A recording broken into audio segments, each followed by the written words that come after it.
Coming up next on the Jeff Crilley Show, why you should care about a book called Nobody Cares.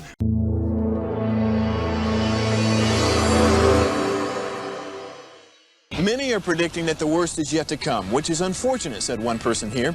Until now, they've enjoyed the reputation of being the nation's icebox. Watched a burglar in his home this morning by webcam. As a journalist of over 25 years, stories are what make my world turn. Reporting live from the Dallas newsroom tonight, Jeff Crilley, Fox 4 News. But in 2008, I took the jump from my familiar life and started a PR firm from my home. We're talking about anyone with a camcorder like the one I'm using becomes a television network. We started slowly growing the company, and we now have over 100 clients, and we've branched into the world of live digital broadcasting. I now own 8 different TV studios and have a huge team, and the stories that I now get to share are sometimes the most important of my life.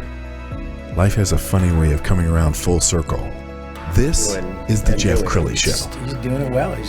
So we all run into people who blame something. They blame the economy, they blame the president, they blame Congress, they blame whoever. They blame Jerry Jones for their problems. And the truth is, nobody cares. A couple of guys who know something about that is Robert Hunt and Salem Tyne. They are co-authors of a book called Nobody Cares Until You Do. So explain this. Why don't we start with you, Robert? How did you come up with the name of the book? The name came from the journey I had with my son James as he was a young man, trying to empower him to own his decisions. And if you remember being a kid, the teachers always seemed to pick on you randomly for no reason, and everyone was always there was someone you could blame for everything. And so it was at this point in James's life where I was trying to empower him to own more decisions. I kept saying, James, nobody cares. Nobody cares you have a bad teacher. Nobody cares there was traffic. Nobody cares you forgot. At the end of the day, your teachers want your homework done on time, period. And it was those conversations that we'd have over and over again. And it really just became really evident that the world needed that same mindset when we were going through COVID. And everybody was mad at everybody. Everybody blamed everybody. They blamed the president. They blamed inaction or too much action. They blamed all kinds of groups. And if you went on Facebook and you didn't agree with someone, there was so much hatred and ugliness. Right. I thought, this is so wrong. How did we get here? And it's because everyone wanted to blame everybody for everything. Yes. Salem, let's bring you in on this. Yeah. I think we take lessons from what we see on TV. And I can't remember the last time I heard a congressperson or a president say, it was my fault, I messed up. Yeah, that's so true. I think our society today really encourages you to be a victim, and we're always pointing the finger at other people. Part of this book is really to identify where you are. And by your language, by what you say, how you do things, if you're pointing the finger at someone else, you're probably not going to solve your own problems. Mm-hmm. So you see it out there today. I think just even recently in the news, there's so much about what did the Supreme Court do or something along those lines. And really what this book is about is looking at what you can do in your life to make yourself happier, what you can do and how you can affect those things. So for us, it was really important that we just gave someone a tool to empower themselves to be happy. And that's really the guts behind this book. Sure. And in the book, you guys get into some heavy stuff. You're very transparent. Robert, you had a financial setback. Share that story. Yeah. Again, you can look at your life and say, why don't I get that promotion? Or why don't I have this much money? Or how come this guy has his house and we have this? And Kathy and I have been caught up in trying to maintain a certain lifestyle and got into debt. And I kept saying, Lord, where's the money? I'm working hard. I'm doing good things. Why aren't you blessing me? And bless me meant give me more money. But he gave me a beautiful wife who loves me, and I don't have cancer, and I live in America, and my kids are healthy. And there was so much I had, but all I was doing was complaining about what I didn't have. So we realized we just need to change our way we did it and way we looked at life. So we sold our house, and we downsized and rented a small, beautiful home just around the corner. And we took all that money and we paid off all our debt. And the day that we went into moving to that house and paid off all debt, COVID hit. So we could go through COVID with zero debt. And at the same time, now that weight was off of me, I could think clearly. I made better decisions. My swagger was there. I didn't need business. I wanted to bless more people. I wanted to have more clients.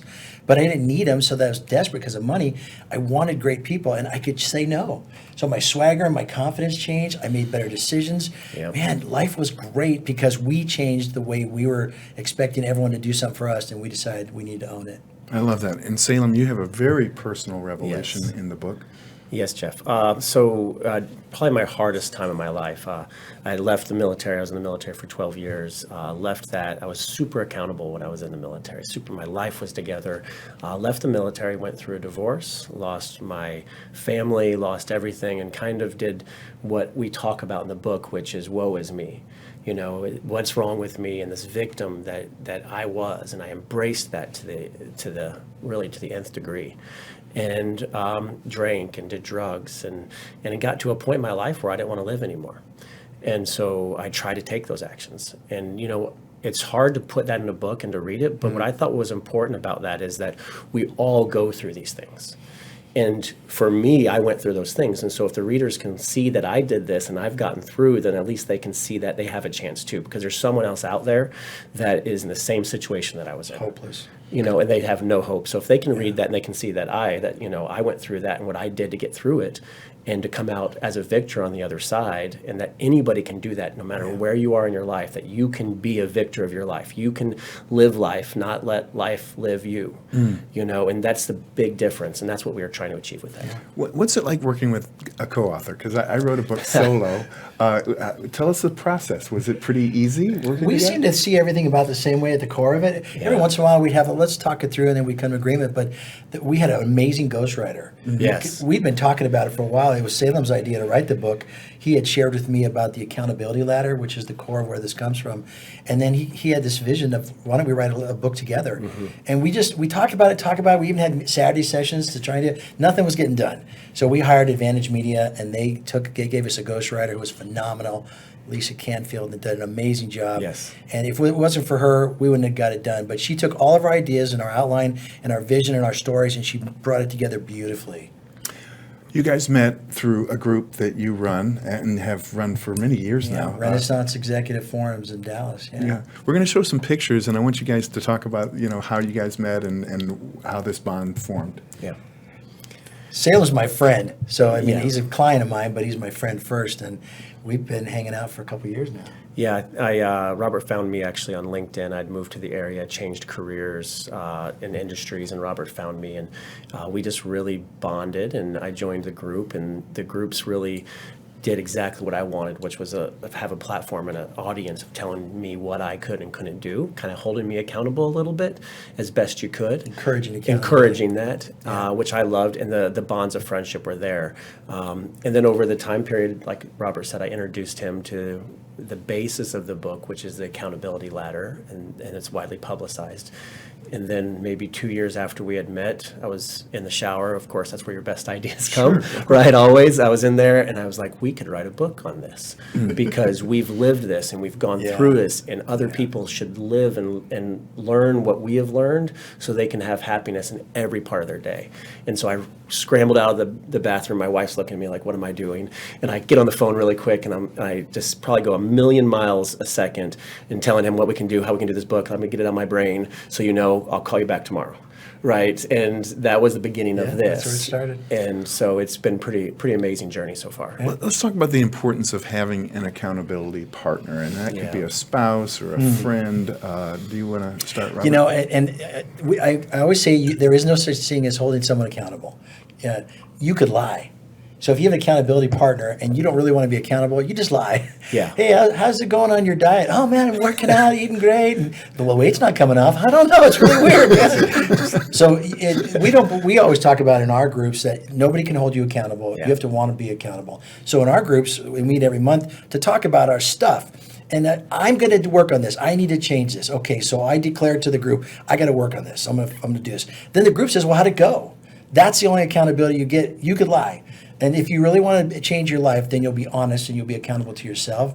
And that's what the group is there to help you when you hit a wall. Yeah, I think that accountability partners, the most important part is that they know you're lying. Right? Because we all do, right? And we think we're really good liars because we lie to ourselves all the time, right? Sure. We look in the mirror and we say, I look pretty good, even though maybe you don't quite look as good as you could. I went to the gym. Well, you kind of just sat on the bike for a while and looked at my phone. Channel. So we know that, and we lie all the time to ourselves. So the importance about accountability partner, we talk about this in the book, is they know you're lying, and they can say, hey, Robert, you're lying. Robert, you sure about that? Let me give you a chance to really really be honest with yourself, because until you're honest with yourself, then you cannot change anything. Yeah, So, and can I jump in real quick? Yeah. We have it's a workbook. So we don't want to just, hey, happy thoughts. Yeah. We want to give you a tool. There's tools in every chapter, and the core of the tool is a satisfaction assessment, these 2 wheels. And you declare to yourself, I'm not happy here. I don't like this part about my life. And then you get to do something about Yes. it. No one tells you to change. This is your declaration to the world. I don't like this. And so you have this workbook, and at the end of every chapter, you go back and you say, now let's go look at those wheels again. What do you want to do? What head trash do you have that's lying to you right now? Yeah. And you can hold yourself accountable with the tools that are in there so you can actually make a change. Okay, we're running out of time, so I Yeah, want of to course. give you both the chance to have final thoughts for the viewer out there who's watching it, who recognizes you're talking about them. What would you like to say to that person? Let's start with you, Sam. yeah, thanks, Jeff. I would say that reading this book, if you want to be happy in your life, if you read this book, I guarantee you your life will get better. If you read the book and apply the exercises, we designed this because we're 2 normal people that have gone through life, and we just want everybody to have some happiness and contentment in their life. And you have that power. Read the book, and you will get your life will be better. That's what I want to say, because I've done it and I've lived it. Robert? Yeah, I think that's the point, is that we really believe in this book. We're putting our own money and time into this because we want to change people's lives. If you'll be honest with yourself and stop making excuses, it will change your life. But you have to embrace it. And if you want to be a victim and you want to blame everybody else, that's what the world lives like. But if you really want to change your life and you want to be victorious over those things, you got to be real, you got to be honest. This book will help you do that. Yeah. Wow, what a great show. I know. This was fun. Can we do this every morning? Absolutely. All right, we're going to end with the website, which is nobodycaresbook.com. Thank you, Salem and Robert, for coming in today. Thanks, Thank Jeff. you. Appreciate it. Good to Thank see you. That's it for now. We'll see you next time.